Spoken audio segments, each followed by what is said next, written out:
दोस्तों आ है पावागढ़ ऐतिहासिक ने खूब ज वर्षो जूનું पौराणिक मंदिर। पहलो पड़ाव है महेमदाबाद। आ है महेमदाबाद की खातर चौकड़ी के जेना दाळवड़ा पण खूब ज फेमस है। बीजो पड़ाव है नडियाद शहर। पेट्रोल पुरावा माटे ऊभा रह्या तो अत्यारे आपणे छीए ओळ गामनी चौकड़ीए। पोलीस स्टेशन क्या आवे सावली? पावागढ़ गामनो गेट है।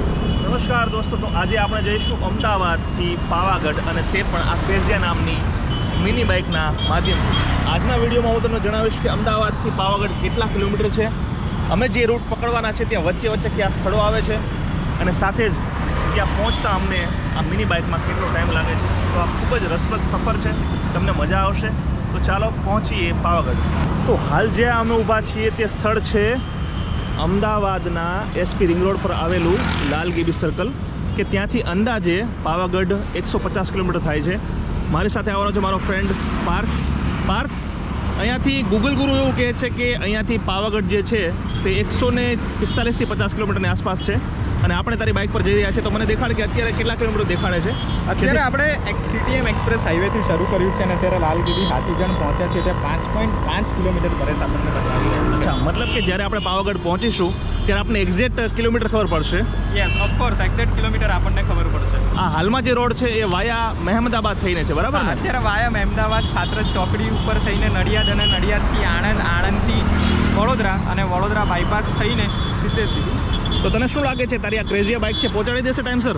અરે 100% આપણી ટાર્ગેટ છે કે અત્યારે કેટલા વાગ્યા છે જરા ટાઈમ દેખાડ આપણે? અત્યારે વાગી રહ્યા છે 8:20।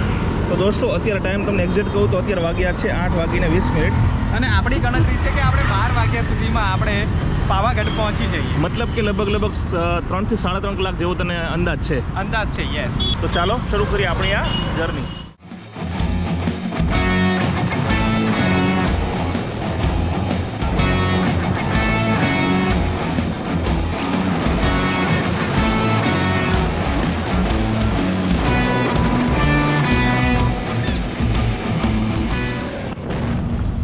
તો અમદાવાદથી પાવાગઢ વચ્ચેની સફરમાં આપણો પહેલો પડાવ છે મહેમદાબાદ। અને મહેમદાબાદ જો તમે આવતા હોય તો સિદ્ધિવિનાયક મંદિર ખૂબ જ ફેમસ છે, ત્યાં જરૂર આવજો અને જો આવી ચૂક્યા હોય તો કોમેન્ટમાં જરૂર લખજો। જો તમને દૂરથી દેખાતું હોય તો આ છે એ સિદ્ધિવિનાયકનું મંદિર, એક જાણે પથ્થરમાંથી કોતરેલું હોય તેવી રીતે બનાવવામાં આવ્યું છે અને ખૂબ જ સારું મંદિર છે। તો તમે અહીંયા પણ આવી શકો છો। આજે અમે ખૂબ બિઝી શિડ્યુલમાં જઈ રહ્યા છીએ તો ત્યાં નથી જતા, પરંતુ ભવિષ્યમાં ક્યારેક તેનો વિડીયો પણ બનાવીશું। તો ચાલો પાર્થ આગળ જઈએ। ચાલો।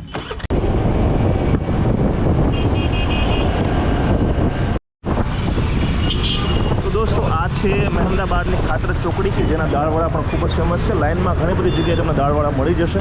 આજે એવો ટાઈમ નથી, બાકી સ્વાદ ચાખત।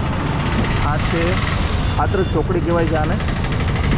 ત્યાં એક રસ્તો જશે ડાકોર, એક રસ્તો જશે નડિયાદ। આ ડાકોર કહેવાય। આ રોડ ડાકોર સાઈડ જશે। આ રોડ જે આપણે જવાનું છે તે નડિયાદ સાઈડ છે અને પાર્થ આ કઈ સાઈડ જશે?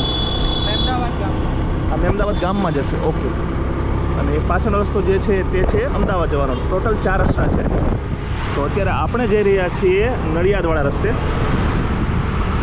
તો રોડ લગભગ સારો છે, ખાસ એટલી ટ્રાફિક પણ નથી હોતી। તો જો તમે બાઇક અથવા તો કારમાં જવા માગતા હોય તો આ રસ્તો પણ પસંદ કરી શકો છો।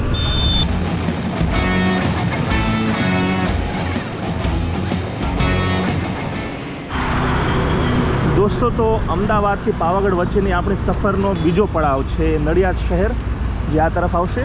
આપણે અત્યારે છીએ અમદાવાદ વડોદરા નેશનલ હાઈવે પર અને આ બાજુ નડિયાદ ગામ છે। જો કે આપણે ગામમાં નહીં જઈ, ડાયરેક્ટ બાયપાસથી જતા રહીશું જેથી આપણો સમય પણ બચશે। પરંતુ જો તમે ઈચ્છો તો નડિયાદ જઈ શકો છો। સંતરામ મંદિર છે સરસ મજાનું, બીજી પણ ઘણી બધી જોવાલાયક જગ્યાઓ છે, પરંતુ અત્યારે આપણે જવાનું છે સીધું આણંદ। તો પેટ્રોલ પુરાવા માટે ઊભા રહ્યા છીએ અહીંયા અને હવે આપણે જઈશું ઓડ ગામ તરફ। ત્યાંથી આપણે હાલોલ જઈશું ને હાલોલથી પાવાગઢ। તો ચાલો સફર ફરીથી શરૂ થઈ ગયો છે આપણો। પેટ્રોલ ભરી લીધું છે અને ગાડીને મળી ગયું છે બુશ। તો અહીંયા એક બોર્ડ છે લખેલું છે અને વડોદરા અમદાવાદ આ બાજુ છે, તો આપણે પણ એ તરફ જવાનું છે। તો દરેક સફરમાં થાય છે એમ અમારી સાથે પણ એવું થયું, થોડોક અમે બીજો રોડ લઈ લીધો। સામાન્ય રીતે અમે આ રસ્તો લેતા નથી, પરંતુ થોડા શોર્ટકટના ચક્કરમાં રોડ બીજો આવી ગયો. પાછો અમે રિટર્ન જશું કદાચ 1 કિલોમીટર, અને ત્યારબાદ રાઈટ વેમાં અમે આગળ વધીશું. આવું પણ ઘણી વખત થતું હોય છે, પણ આ એક મજા છે સફરની. તો અમે ભૂલથી આ રસ્તે જઈ રહ્યા હતા, પરંતુ થોડું અમને ખબર પડી ગઈ એટલે પાછા વળી ગયા, અને હવે અમે રાઈટ વે પર છીએ. જઈ શકીએ લગભગ અહીંયાથી થશે 25 કિલોમીટરની આસપાસ.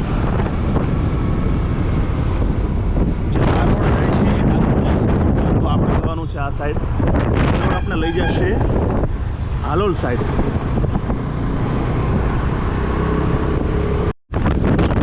એક્ઝેક્ટ અમારું લોકેશન ખબર નથી, પરંતુ અહીંયાથી ડાકોર 25 ઓડ 8 અને સાવલી જે છે તે 25 કિલોમીટરના અંતરે છે. હવે બોર્ડ લગાડેલું હતું, પણ એક્ઝેક્ટ લોકેશન ખબર નથી, કારણ કે હાઈવે પર છે. તમે જો આજુબાજુ લીલાછમ ક્ષેત્રો છે. અત્યારે વરસાદ ખેંચાણો છે, બીજી કોઈ જગ્યાએ વરસાદ છે નહીં, પરંતુ આ ચરોતર વિસ્તાર જે છે તે આખું લીલોછમ આખું વર્ષ હોય છે.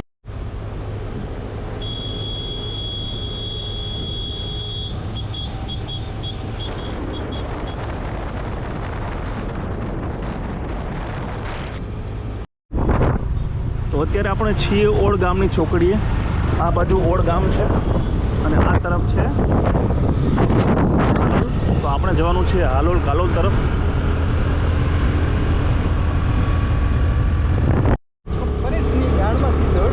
મેં આ રોડ ઉપર માર્ક કર્યું છે કે છે ને આ જે આણંદ ને ખેડાવાળો જે વિસ્તાર છે, એટલે કે ચરોતર, ત્યાં તમાકુની એવી વસ્તુ તો થાય જ છે, પરંતુ કેળા પણ મોટા પ્રમાણમાં થાય છે. હું તમને દેખાડું.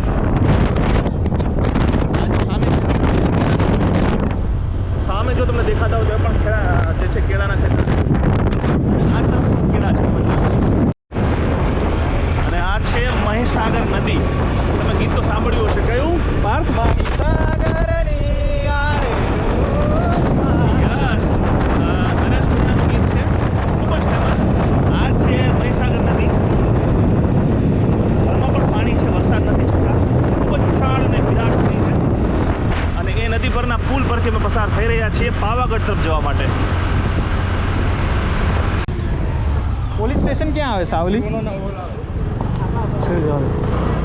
દોસ્તો, આવી રીતે તમે રેન્ડમલી ક્યાંક જતા હો તો વધારે મજા આવે. તમે જુઓ, અત્યારે અમે નીકળ્યા છીએ સાવલી ગામમાં, કે જે આવે છે લગભગ, હું ન ભૂલતો હોઉં તો પંચમહાલ જિલ્લામાં.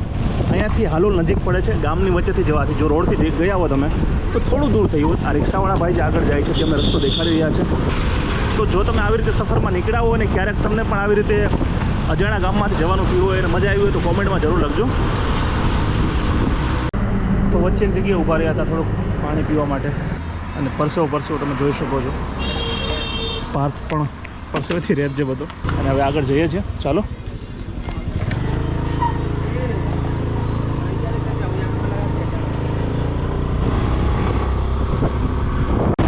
જો તમને દેખાતું હોય સામે છે,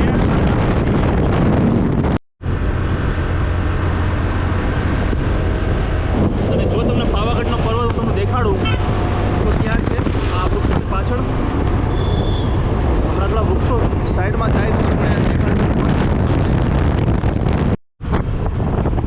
તો સામે જે જુનવાણી ગેટ છે એ ઓફિશિયલી પાવાગઢ ગામનો ગેટ છે, રાજાશાહી વખતનો, જેને શહેર દરવાજો તરીકે. અચ્છા, પાર્થનું કેવું છે કે આને શહેર દરવાજા કહેવામાં આવે છે. અને અહીંયાથી ઓફિશિયલી રીતે આપણે પાવાગઢની અંદર પ્રવેશ કરી ગયા છીએ, એટલે કે પાવાગઢ ગામમાં. તો આ જગ્યાએ તમે જુઓ, ઘણી બધી જીપ છે, ઘણી બધી વેન છે, ઘણી બીજી કાર પણ છે. તો અહીંયાથી તમને માચી ગામ જવા માટેનું વાહન મળી જશે. તો અમદાવાદથી આપણે નીકળ્યા ત્યારે સમય થયો તો સવારના 8:15 વાગ્યાનો, અને અત્યારે અહીંયા પહોંચ્યા ત્યારે ટાઈમ થયો છે લગભગ 12:15, એટલે સમજો ને કે 4 કલાક જેવો સમય થયો. પરંતુ વચ્ચે નડિયાદમાં નાસ્તો કરવા માટે અમે ઊભા રહ્યા હતા. ત્યારબાદ વચ્ચે પણ 1-2 જગ્યાએ પાણી પીવા માટે ઊભા રહ્યા હતા. એટલે તમે આમ એપ્રોક્સ ટાઈમ જો ગણો, આવી નાની બાઇક લઈને જતા હોય તો 3 થી 3.5 કલાકનો સમય થાય. અને અમે જે રૂટ લીધો હતો તે થોડો ચેન્જ કર્યો હતો. અમે અમદાવાદથી ગયા હતા મહેમદાબાદ, ત્યારબાદ ત્યાંથી ગયા હતા અમે નડિયાદથી અમે ગયા હતા આણંદ. આ તમામ શહેરો બાયપાસમાં આવ્યા હતા, સિટીની અંદર નથી ગયા અમે. આણંદથી અમે ગયા હતા ઓડ ગામથી અમે સાવલીથી હાલોલ બાયપાસ, અને હાલોલ બાયપાસથી અમે અત્યારે પહોંચી ગયા છીએ પાવાગઢમાં. તો ખૂબ જ સરસ માની જર્ની છે. જો તમે પણ આવી રીતે ફરવા માગતા હોય તો મજા આવશે તમને પણ. અને જો આવી રીતે તમે અહીંયા આવી ચૂક્યા હોય અથવા કોઈ પણ જગ્યાએ તો કોમેન્ટ કરજો. તો આ વિડીયો તો અહીંયા અંત થાય છે, પરંતુ બીજા પાર્ટમાં આપણે જઈશું પાવાગઢ પર્વતની ઉપર. ત્યાંથી આપણે જઈશું રોપવેમાં બેસીને માતાજીના દ્વાર સુધી ત્યાં દર્શન કરીશું. આ તમામ વસ્તુઓ હું તમને બીજા ભાગમાં દેખાડીશ, તો એ વિડીયો પણ ખાસ જોજો, તમને મજા આવશે. અને જો ગમે તો વિડીયોને લાઇક કરજો, શેર કરજો, કોમેન્ટ કરજો. અને આવા જ વિડીયો આગળ પણ જોવા માટે મારી આ ચેનલને સબસ્ક્રાઈબ કરજો. સાથે જ પાવાગઢ આવ્યા છીએ તો જય પાવાગઢવાળી, જય મહાકાળી માની જય બોલાવીને આ વિડીયોનો અહીંયા જ અંત લાવું છું.